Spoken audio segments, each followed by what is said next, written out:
America సుంకాల నేపథ్యంలో Bharat Russia కీలక నిర్ణయం తీసుకున్నాయి. రానున్న 5 ఏళ్లలో ఇరు దేశాల మధ్య వాణిజ్యాన్ని 8.72 లక్షల కోట్లకు పెంచాలని నిర్ణయించాయి. ప్రస్తుతం ఇరు దేశాల మధ్య జరుగుతున్న వాణిజ్య విలువతో పోలిస్తే ఇది 50% ఎక్కువ అని భారత విదేశాంగ శాఖ వర్గాలు వెల్లడించాయి.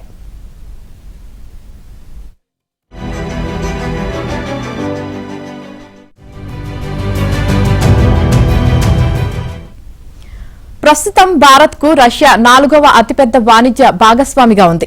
రష్యాకు భారత్ 2వ అతిపెద్ద వాణిజ్య భాగస్వామి. బ్రిక్స్ దేశాలపై అమెరికా సుంకాల నేపథ్యంలో భారత విదేశాంగ శాఖ మంత్రి ఎస్ జయశంకర్ రష్యాలో 3 రోజుల పాటు పర్యటిస్తున్నారు. ఈ సందర్భంగా మాస్కోలో జరిగిన భారత్ రష్యా బిజినెస్ ఫోరంలో గురువారం రష్యా అధ్యకుడు పుతిన్, ఆ దేశ విదేశాంగ మంత్రి సెర్గేతో వేర్వేరుగా జరిగిన ద్వైపాక్షిక సమావేశాల సందర్భంగా జయశంకర్ మాట్లాడారు. ప్రస్తుతం సంక్లిష్టంగా మారిన భౌగోళిక రాజకీయ పరిస్థితుల నేపథ్యంలో పరస్పరం ఆధారపడిన సుస్థిర భాగస్వాముల అవసరం ఏర్పడిందన్నారు.